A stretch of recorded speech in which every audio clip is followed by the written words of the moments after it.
So congratulations on the film. It's very creepy, very unsettling. My first question for you here is, throughout your career, you've primarily worked on television shows as well as some short films sprinkled throughout your career. What was it about Here Before that made you want to take that leap with your feature film debut? Mm. I had been living with the idea for a long time, and I've been a screenwriter and a theatre maker. And if I was going to make that leap, I guess it had to feel like something that I felt like I really knew how I wanted to tell it, and that maybe not that only I could tell it, but that I could bring something, I think, particular and distinctive to it. Hmm. And so there are, I think, a number of elements that I've been exploring in other areas of work that that are also present in Here Before. And so by the time I guess it came to uh, talking about the film as something that I was going to direct, it's a sort of revelation to yourself how much you are invested in it and how much you understand what you want to do with it. And so it just, yeah, it was just, I guess it's been around, it's been a grower. I wrote it before I knew I was going to direct it. And so approaching it as a director, with a very sort of different hat on, was another part of that discovery. So I suppose I've had a long time, to cook the idea and to feel like I know it inside out. So if you're, I guess if you're gonna, take the leap, that's the best way to do it. Hmm. As you mentioned, you do have a history as a playwright. Was there ever a time where Here Before was considered to be a play or for stage, or was it always a cinematic idea for you? It was always a cinematic idea. It was the first screenplay that I wrote, and I actually wrote it in a theatre because my laptop was broken, and the theatre offered me a workstation, and I thought, well, I don't, I'm not, what am I going to do this week? And I had that idea, and it was buzzing around, and the best for me when I write best is whenever I'm sort of vibrating to get something out. I know exactly what it is, and that was what happened. I wrote it very quickly, and then I had my first screenplay. Then I sort of started the process of thinking of myself as a film director, but it was always visual. And I think I started off being very interested in visual culture, and that is also what took me into theatre. So it was never a theatre piece, but I think that a lot of the nuances of the performance were Mhm. probably helped along by my experience as a theatre director. Well, I wanted to talk to you about some of those performances because I'm such a huge fan of Andrea's work with Mandy and Possessor specifically. And I thought she really has this wonderful sadness behind her eyes. And I think she has such terrific range as an actress.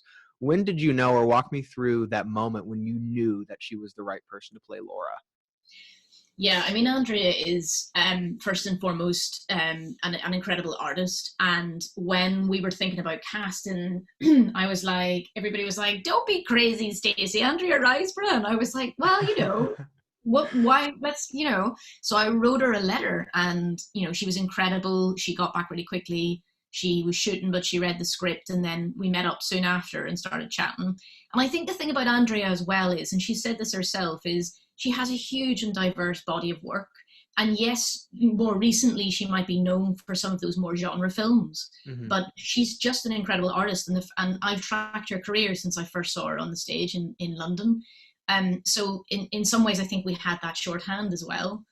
But I'm paraphrasing her, but when this was mentioned the other day, I think she said that basically she's drawn to real people that she feels like she can get into, and so what that vehicle is or what that genre is comes sort of second to that.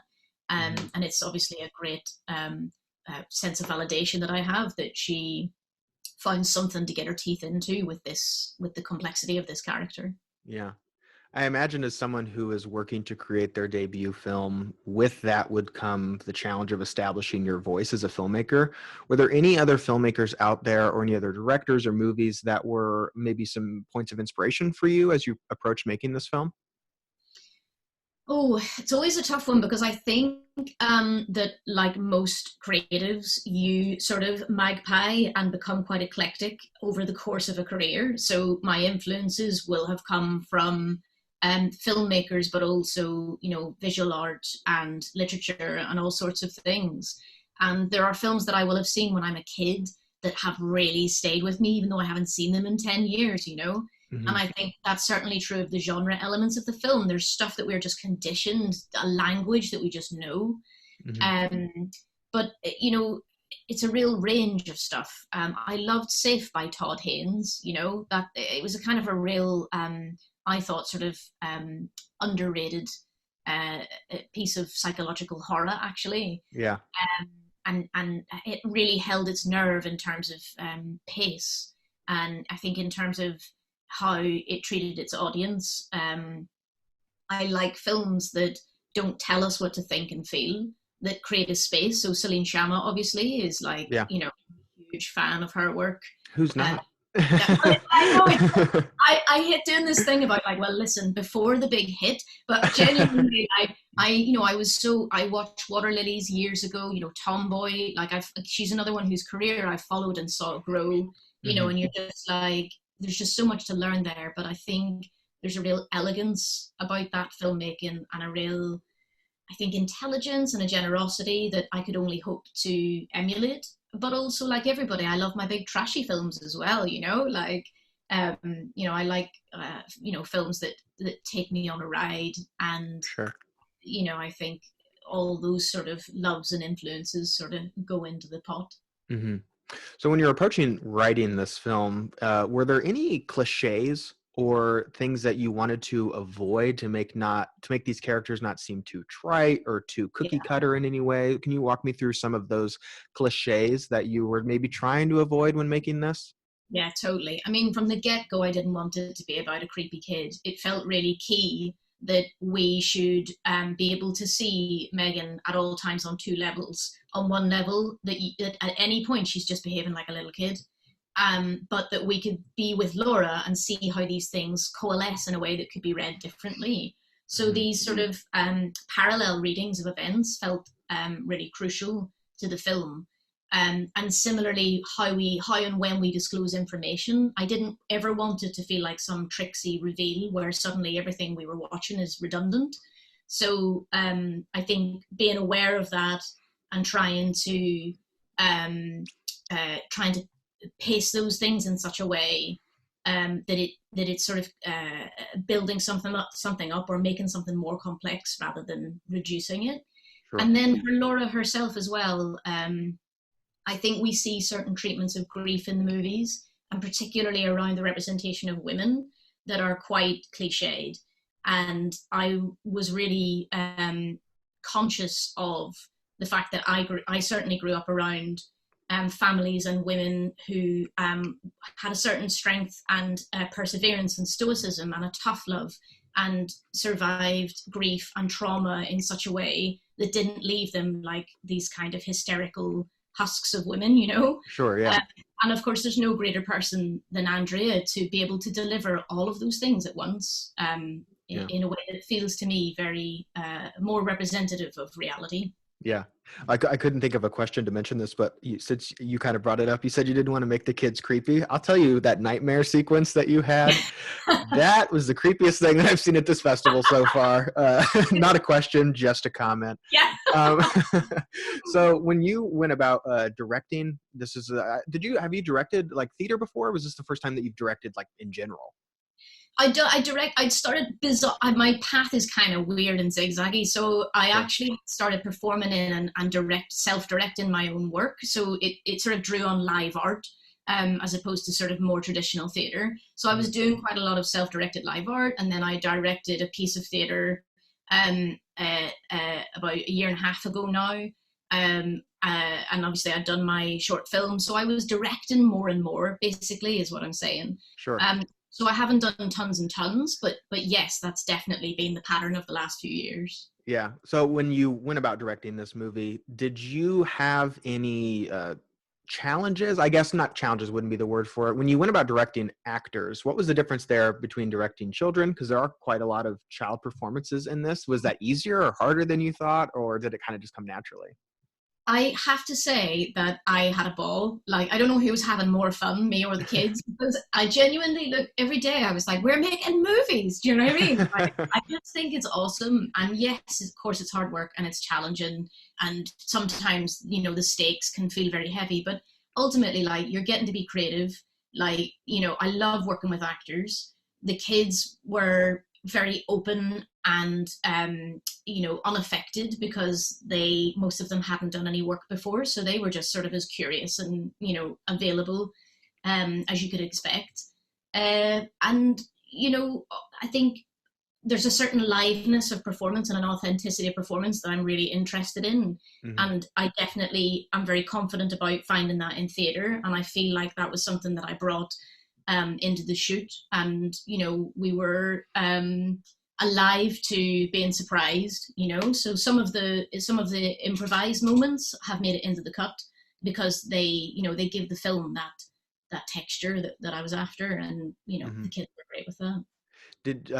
I'm curious, because on a theatrical standpoint versus more of a theater background, when you get, that's your take, you know, that's the take for the night and that's what you get. Were you someone who found yourself doing lots of takes, or did you just kind of want to stick it to what's authentic and what's real in that moment? I think it's a happy medium, you know. Like, I want the actors to feel fresh. So we didn't over rehearse. We made sure that everybody knew what they were doing and had what they needed. And you know, I'm quite an economic director, probably, as well. So in the same way that I think the shot list was quite lean, and quite a lot of the time I wanted to set up the shot in such a way that I could just get out of the way and let the performances happen. So I was much keener on that. But yeah, of course, you know, there was the odd, you know, it's always where you least expect it, and, you know, you're not quite getting it and you go and go. But I think at the end of the day, if it's not happening after a couple of takes, there might be another reason. So often I would shift something around or try something else. Yeah. But yeah, you know, there's the odd one shot in there that we just got it in the bag, and I was happy to go, let's go. Yeah. Yeah. Well, that's something I actually wanted to ask you about. Since you wrote and directed this movie, was there any moments on set with the actors that you thought would play out one way when you wrote the script, but actually when you got there and you were in the space with the other actors, it actually turned out completely differently?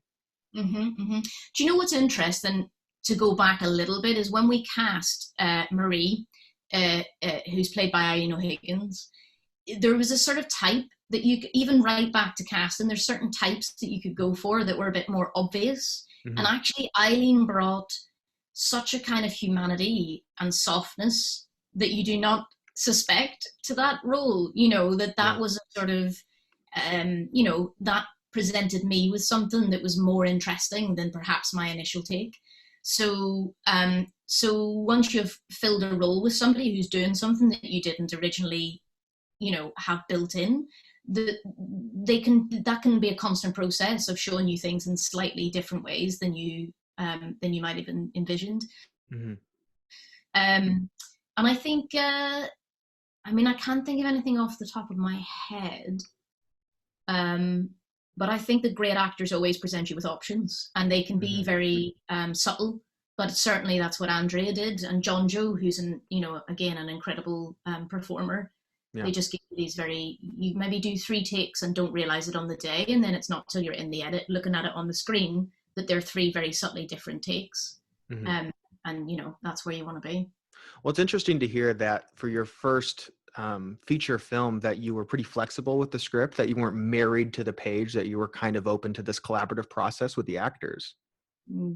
Yeah, I mean, I think that's just my approach. It's not for everyone, and it certainly wasn't like jazz freeform. But I think, you know, I think my approach is often like, we'll do a couple of takes that are, you know, pretty faithful to the script, and then I just want to, if it feels appropriate, I might want to let it breathe, you know. So I might, and you get into a way of working with your cast, you know, so that they understand that, and there might be something to try, there might not.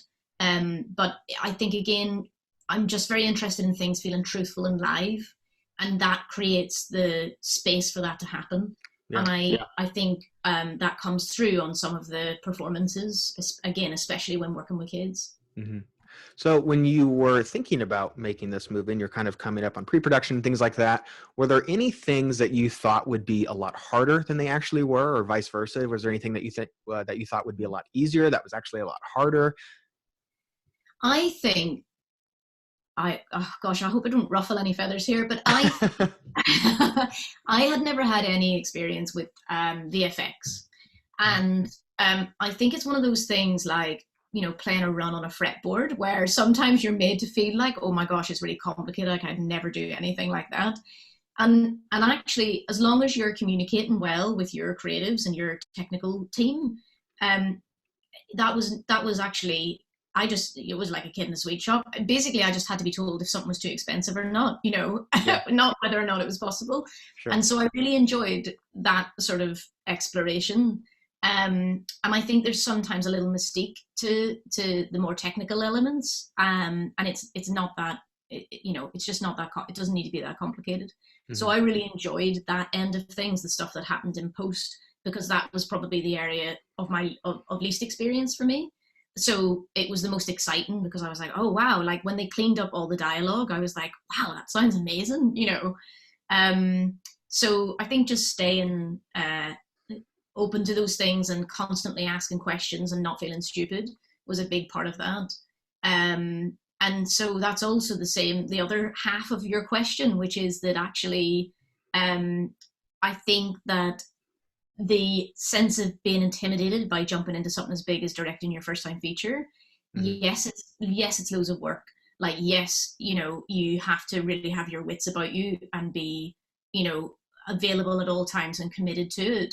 But if you have a good team around you, like I had a great time, and I think that's a message that I would like to convey to other people who might feel like they're not ready. Or I think Hmm. if the clarity of vision is there, you're probably ready. Hmm. So you talked about and you kind of admitted that you have this kind of winding road of a career. When you think about what you want to pursue next, has this kind of scratched that itch for you, or are you wanting to get more and more? Are you wanting to do theater stuff? Walk me through a little bit what's next for you. I love this process. I love film, and now I'm in it, and it's definitely, I've got the bug. I knew it from when I made that first short, and you know, you discover things about yourself in the process as well. So I think that I'm well and truly in it now, but also I feel like I'm nourished in different ways by different art forms. So the theater side of things, I'll definitely continue to have that, but Hmm. I think that those things sort of um, they'll come in and out of my life, I suppose. So for me, I guess I love when doors open to go through them. So I'm sort of open to what might be around the corner, but obviously this has opened a lot of doors that lead to new places for me. So I'm just really excited about that.